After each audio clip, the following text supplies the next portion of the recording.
ಎಲ್ರಿಗೂ ನಮಸ್ಕಾರ.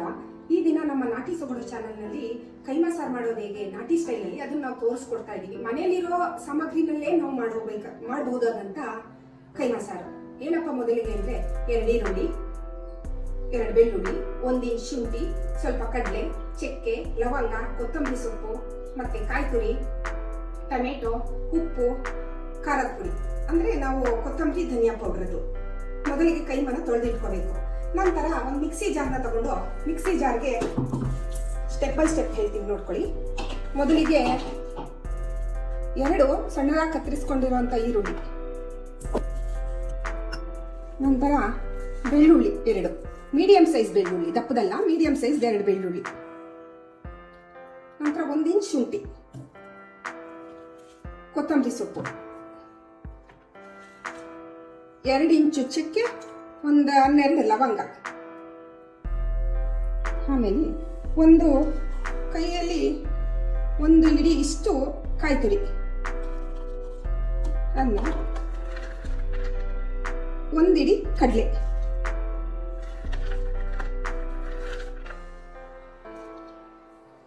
ಆಮೇಲೆ ನಾವು 2.5 ಸ್ಪೂನು ಅಂದ್ರೆ ಸ್ವಲ್ಪ ದೊಡ್ಡ ಸ್ಪೂನು, ಚಿಕ್ಕದಲ್ಲ, ಸ್ವಲ್ಪ ಟೇಬಲ್ ಸ್ಪೂನ್ ಆದ್ರೆ ಸ್ವಲ್ಪ ದೊಡ್ಡ ಟೇಬಲ್ ಸ್ಪೂನ್ ಅಲ್ಲಿ 2.5 ಸ್ಪೂನ್ ಮಟನ್ ಸಾಂಬಾರ್ ಪುಡಿ. ಮಟನ್ ಸಾಂಬಾರ್ ಪುಡಿ ಅಂದ್ರೆ ಧನಿಯಾ ಮೆಣಸಿನಕಾಯಿ 2 ಹಾಕಿರುವಂತ ಪುಡಿ ಇದು. ಇಷ್ಟನ್ನು ಹಾಕೊಂಡು ಸ್ವಲ್ಪ ಅರಿಶಿಣದ ಪುಡಿ ಹಾಕೊಂಡು ರುಬ್ಕೋಬೇಕು. ನಾವು ಇಲ್ಲಿ 300 ಗ್ರಾಮ್ ಕೈಮಾ ತಗೊಂಡಿದ್ದೀವಿ. 300 ಕೈಮಾಗೆ ಇಷ್ಟು ಮಸಾಲೆ ಸಾಕಾಗತ್ತೆ. ಇದನ್ನ ರುಬ್ಕೊಂಡು ಬರೋಣ. ನಾವು ರುಬ್ಬದಂತ ಮಿಶ್ರಣದಲ್ಲಿ ನೀರ್ ಹಾಕೊಳ್ಳದಲ್ಲೇನೆ ರುಬ್ಕೋಬೇಕು. ತರಿ ತರಿಯಾಗಿರುತ್ತೆ. ಅದರಲ್ಲಿ ಒಂದು ಕಾಲ್ ಭಾಗದಷ್ಟನ್ನ ಎತ್ಕೊಂಡು ಒಂದು ಬಟ್ಲಿಗೆ ಇಟ್ಕೊಳ್ಳೋಣ. ಇಟ್ಕೊಂಡ್ಬಿಟ್ಟು ನಂತರ ಇದಕ್ಕೆ ಉಳಿದಿರುವಂತ ಮಸಾಲೆಗೆ ಸ್ವಲ್ಪ ಒಂದು ಟೊಮೆಟೊ ಹಣ್ಣನ್ನ ಹಾಕ್ಬಿಟ್ಟು ನೀರ್ ಹಾಕ್ಬಿಟ್ಟು ನುಣ್ಣಗೆ ರುಬ್ಕೊಂಡು ಬರೋಣ. ಇಷ್ಟು ನುಣ್ಣಗಾದ್ರೆ ಸಾಕು. ಈಗ ನಾವು ನೆಕ್ಸ್ಟ್ ಮತ್ತೊಂದು ಮಿಕ್ಸಿ ಬಟ್ಲು ತಗೊಳ್ಳೋಣ. ಅದಕ್ಕೆ ಒಂದು ಸ್ವಲ್ಪ ಉಪ್ಪು, 300 ಗ್ರಾಮ್ಗೆ ಇಷ್ಟು ಸಾಕಾಗತ್ತೆ ಉಪ್ಪು. 300 ಗ್ರಾಮ್ಗೆ ಇಷ್ಟು ಉಪ್ಪು ಹಾಕಿ ಅದಕ್ಕೆ ಇವಾಗ ನಾವು ತೆಗ್ದಿಟ್ಟಂತ ಮಸಾಲೆ ಹಾಕೊಳ್ಳೋಣ. ಫಸ್ಟು ಮಸಾಲೆ ಹಾಕೊಂಡ್ಬಿಟ್ಟು ನಾವು 300 ಗ್ರಾಮ್ ಕೈಮನ ತೊಳೆದಿಟ್ಕೊಂಡಿರ್ತೀವಿ. ಅದರಲ್ಲಿ ನೀರ್ನೆಲ್ಲ ಹಿಂಡ್ಬಿಟ್ಟು ಇದಕ್ಕೆ ಹಾಕೋಬೇಕು. ಹಾಕೊಂಡ್ಬಿಟ್ಟು ಇದನ್ನ ಸ್ವಲ್ಪ ತೀರಾ ನುಣ್ಣು ಬೇಡ, ಒಂದು ಮೀಡಿಯಂಗೆ ಸ್ವಲ್ಪ ರುಬ್ಕೊಂಡು ಬರೋಣ. ನಾವು ಕೈಮನ ರುಬ್ಕೊಂಡು ತಗೊಂಡು ಬಂದ್ರೆ ಈ ತರ ಇರುತ್ತೆ ನೋಡಿ. ಇದಕ್ಕೆ ಬೇಕು ಅಂದ್ರೆ ನೀವು ಸ್ವಲ್ಪ ಖಾರ ಸೇರಿಸ್ಕೋಬಹುದು. ನೀವು ಖಾರ ಜಾಸ್ತಿ ತಿಂತೀವಿ ಅನ್ನೋದಿದ್ರೆ ಸ್ವಲ್ಪ ಹಸಿಮೆಣಸಿನಕಾಯಿ ಪುಡಿ, ಧನಿಯಾ ಪುಡಿ ಎರಡನ್ನೂ ಸ್ವಲ್ಪ ಸೇರಿಸ್ಕೋಬಹುದು. ನೋಡಿ, ನಾವು ರುಬ್ಬೋದ್ಮೇಲೆ ಮಿಶ್ರಣ ಈ ತರ ಆಗಿರುತ್ತೆ. ಅದನ್ನ ತಗೊಂಡು ಒಂದು ಬಟ್ಲಲ್ಲಿ ಹಾಕೊಂಡು ಚೆನ್ನಾಗಿ ಸ್ವಲ್ಪ ಕೈಯಲ್ಲಿ ಇದು ಮಾಡ್ಕೋಬೇಕು.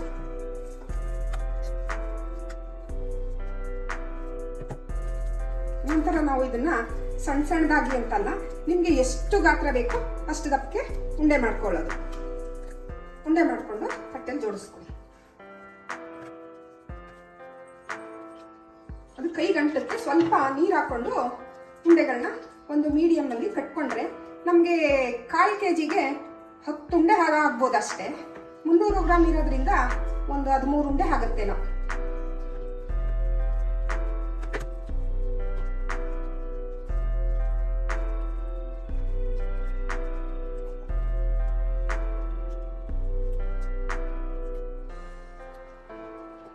ಏನ್ ರೌಂಡ್ಗೆ ಬರಬೇಕು ಅಂತ ಏನಿಲ್ಲ, ಸುಮ್ಮನೆ ಉಂಡೆ ಮಾಡಿ ಹಾಕೊಳ್ಳೋದು ನಾವು. ನಮಗೆ ಇಲ್ಲಿ 300 ಗ್ರಾಮ್ಗೆ 14 ಉಂಡೆ ಆಗಿದೆ. ಸ್ಟವ್ ಹತ್ತಿಸ್ಕೊಂಡು ಮೀಡಿಯಂ ಫ್ಲೇಮಲ್ಲಿ ಇಟ್ಕೋಬೇಕು.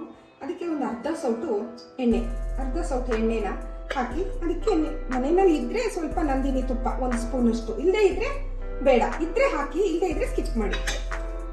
ಇದು ಕಾದ್ಮೇಲೆ ಇದಕ್ಕೆ ನಾವು ಕಟ್ಕೊಂಡಿರ್ತೀವಲ್ಲ ಉಂಡೆಗಳನ್ನ ಒಂದೊಂದಾಗಿ ಹಾಕೋಬೇಕು.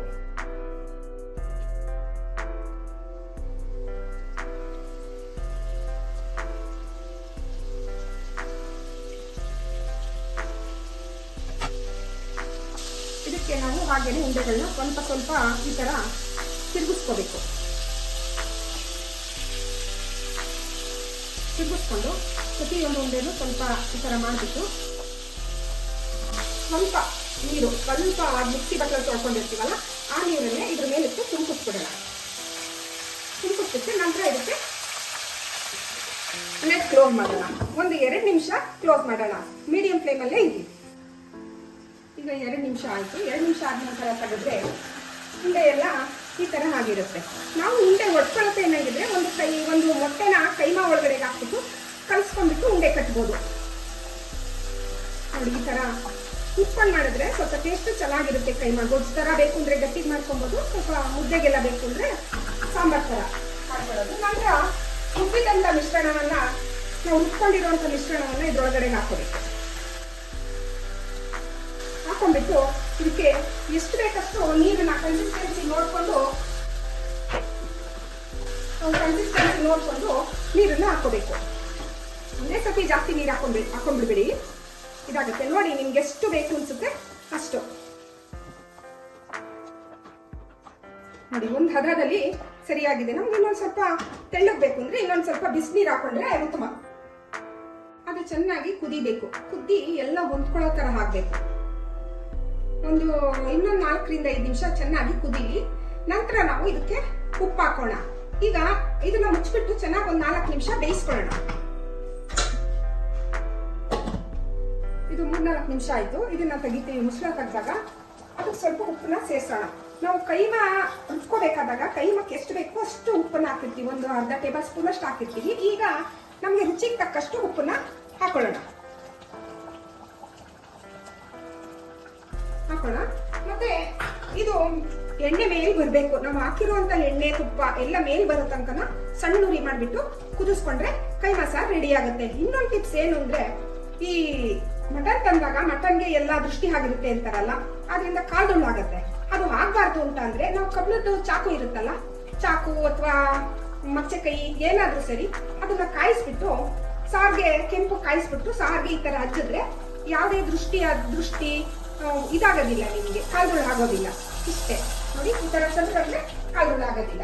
ನಂತರ ಅದಕ್ಕೆ ಸ್ವಲ್ಪ ಕಸ್ತೂರಿ ಮೆತ್ತಿನ ಮೆಂತ್ಯ ಸೊಪ್ಪು ಇರ್ಲಿಲ್ಲ ಅಲ್ಲ, ಹಂಗಾಗಿ ಒಂಚೂರು ಕಸ್ತೂರಿ ಮೆತ್ತಿನ ಸೇರ್ಸೋಣ. ಇಲ್ಲಿಗೆ ಇನ್ನೊಂದು 4 ರಿಂದ 5 ನಿಮಿಷ ಕುದ್ದಿ ಎಣ್ಣೆ ಅಂಶ ಎಲ್ಲ ಮೇಲೆ ಬಂದ್ರೆ ಇಲ್ಲಿಗೆ ಕೈಮಾ ಸಾರು ರೆಡಿ ಆಗತ್ತೆ. ಇದಕ್ಕೆ ನಾವು ಏನಿದ್ರು ಬಿಸಿ ಬಿಸಿ ಮುದ್ದೆ ಆದ್ರೆ ಚೆನ್ನಾಗಿರುತ್ತೆ. ಮುದ್ದೆ, ಅನ್ನ ಯಾವ್ದ್ರ ಜೊತೆನಾದ್ರು ತಿನ್ಬೋದು, ಅಥವಾ ಇಡ್ಲಿ, ದೋಸೆ ಇಂಥದ್ರ ಜೊತೆ ನಾವು ಸೇರಿಸ್ಕೊಂಡು ತಿನ್ಬೋದು. ಈಗ ನಾವು ಪಾತ್ರೆಯಲ್ಲಿ ಮಾಡೋದ್ರಿಂದ ಟೈಮು ಜಾಸ್ತಿ ತಗೊಳುತ್ತೆ. ಹೆಚ್ಚು ಕಡಿಮೆ 20 ರಿಂದ 25 ನಿಮಿಷ ನಾವು ಬೇಯಿಸ್ಬೇಕಾಗುತ್ತೆ. ಅದೇ ಕುಕ್ಕರ್ ಅಲ್ಲಾದ್ರೆ ನಾವು 4-5 ನಿಮಿಷದಲ್ಲಿ ಒಂದು ವಿಜಿಲ್ ಬಂದ್ಬಿಟ್ರೆ ಸೊ ಕೈಮಾ ಸಾರು ರೆಡಿ ಆಗ್ಬಿಟ್ಟಿರುತ್ತೆ. ನೋಡಿ, ನಾವು ಮಾಡಿರೋ ಕೈಮಾ ಸಾರು ಈ ರೀತಿ ಇದೆ. ಮೇಲೆ ಒಂದ್ ಸ್ವಲ್ಪ ಕೊತ್ತಂಬರಿ ಸೊಪ್ಪು ಹಾಕಿದ್ರೆ ಆಗೋಯ್ತು. ನಾವು ಪಾತ್ರೆಯಲ್ಲಿ ಮಾಡ್ಬೇಕಾದಾಗ ಮೇಲೆ ಜಿಡ್ನಂಶ ಬರೋ ತನಕನೂ ನಾವು ಬೇಯಿಸ್ಬೇಕಾಗುತ್ತೆ. 20 ನಿಮಿಷ ಆದ್ರೂ ಆಗ್ಬೋದು, 25 ನಿಮಿಷನಾದ್ರೂ ಆಗ್ಬೋದು. ಮೇಲೆಲ್ಲ ಎಣ್ಣೆ ತೇಲ್ ಬಂದಾಗ ಕೈಮಾ ಸಾರು ಆಗಿದೆ ಅಂತ ಅರ್ಥ. ನೋಡಿ, ಇದೆಲ್ಲ ಬಿಡ್ತಾ ಇದೆ ಎಣ್ಣೆ. ಈಗ ಕೈಮಾ ಸಾರು ಆಗಿದೆ ನಮ್ದು. ನಾವು ಇದನ್ನ ಮುದ್ದೆ ಜೊತೆ ಸರ್ವ್ ಮಾಡೋಣ.